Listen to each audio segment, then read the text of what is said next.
En images dimanche, Robert Mugabe a été démis de ses fonctions de président du parti au pouvoir et sommé de quitter le pouvoir.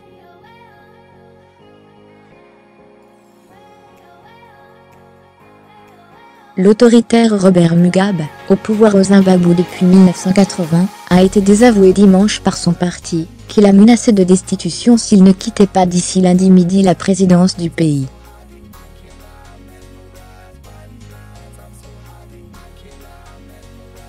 Encore impensable il y a quelques jours, la ZANU-PF a lancé un ultimatum au camarade Bob, qui, à 93 ans, s'accroche au pouvoir malgré son assignation à résidence depuis mercredi.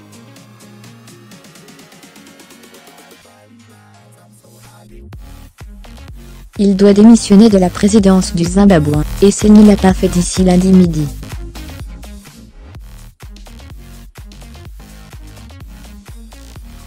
Fermez les parenthèses, le président du Parlement enclenchera la procédure de destitution, a déclaré, sous les vivates, le porte-parole de la ZANU-PF, Simon Kayimoyo, à l'issue d'une réunion d'urgence du parti.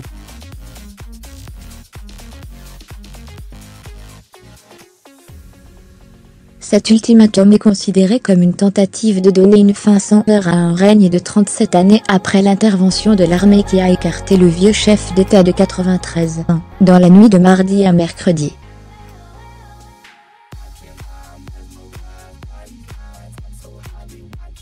Mugabe a rencontré une nouvelle fois les chefs de l'armée, dimanche, indique le journal The Ural.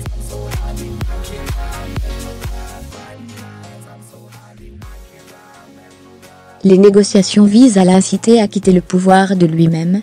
Emmerson Mnangagwa, remplace le président au sein du parti. Robert Mugabe a en outre été démis de ses fonctions à la tête de la ZANU-PF, le parti au pouvoir, lors d'une réunion extraordinaire de son comité central dimanche, a annoncé Krimutse-Vangwa, chef de file des anciens combattants de la guerre d'indépendance, qui a joué un rôle clé dans l'éviction du chef de l'État.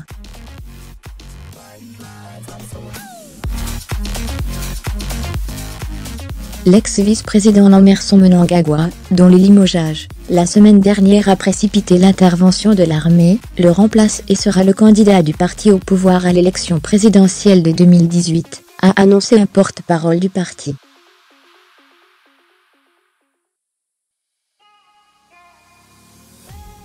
Grace Mugabe, l'épouse du président, a été remplacée à la tête de la Ligue féminine du parti, a poursuivi Krimutse-Vangwa.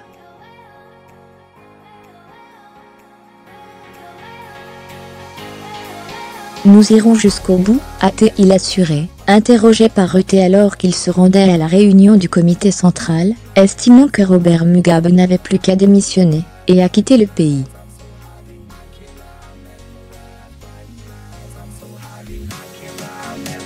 Il essaye de marchander pour s'en tirer dignement, mais il devra s'y faire, a-t-il ajouté.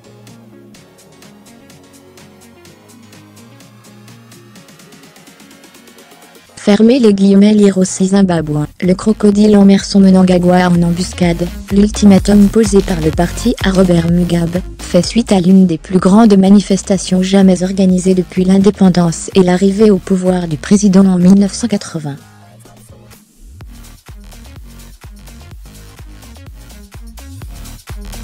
Des dizaines de milliers de Zimbabwéens se sont rassemblés samedi dans la capitale et la deuxième ville du pays, Bulawayo, sud-ouest, pour exiger son départ.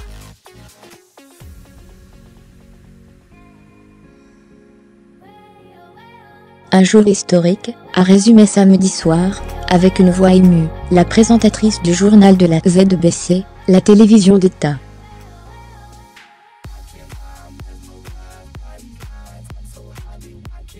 Trop c'est trop, Mugabe doit partir, repose en paix Mugabe, non à la dynastie Mugabe, au revoir grand-père, proclamaient des affiches brandies par des manifestants euphoriques, dans un concert de klaxons et de vuvuzelas.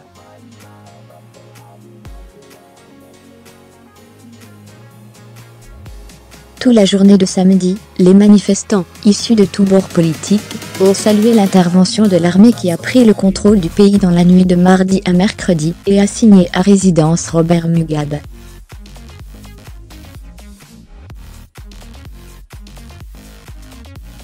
À Harare, l'armée, qui a officiellement apporté son soutien à cette journée anti-Mugabe, a stoppé en début d'après-midi des milliers de personnes qui se dirigeaient vers le palais présidentiel, provoquant l'incompréhension des manifestants.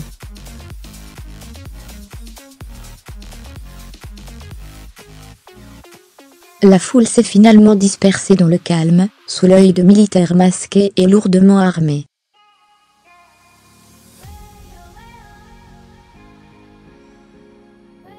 Fermez les guillemets, lire aussi au Zimbabwe. Mugabe se cramponne à sa présidence. La communauté de développement d'Afrique australe, CDAA, discutera de la crise politique au Zimbabwe mardi lors d'un sommet qui se tiendra à Luanda, la capitale angolaise.